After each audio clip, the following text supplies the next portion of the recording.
সাকিবের সঙ্গে তুফানে দেখা যায়নি তমাকে। ঢাকাই সিনেমার বর্তমান সময়ের আলোচিত নির্মাতা রায়হান রাফি। ইতিমধ্যে তার নির্মিত প্রতিটি চলচ্চিত্রে হিটের তকমা লেগেছে। তার পরিচালনায় সর্বশেষ মুক্তিপ্রাপ্ত সিনেমা তুফান। 15 দেশে মুক্তি পেয়েছে তুফান। এবার এ ছবিকে কেন্দ্র করে আলোচনা চলছে তমা মির্জাকে নিয়ে। তবে সিনেমাটিতে অভিনয় করেননি এই নায়িকা।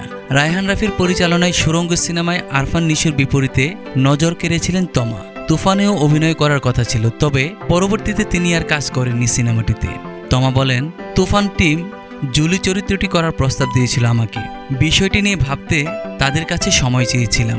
আমাকে সময়ও দেওয়া হয়েছিল, কিন্তু পরে কি মনে করে যেন কাজটি আর করা হয়নি। সিনেমাটি মুক্তির পর দেখলাম জুলি চরিত্রে নাবিলাকেই মানিয়েছে।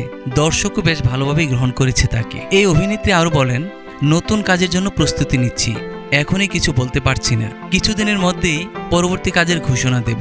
রাফির পরিচালনায় প্রথমবার তমা মির্জা অভিনয় করেন খাঁচার ভেতর ও চিন পাখি সিনেমায়। পরে আবার তাদের দেখা যায় 7 নম্বর ফ্লোর ও সুরঙ্গ সিনেমায়। গত বছর মুক্তি পেয়েছিল সিনেমাটি।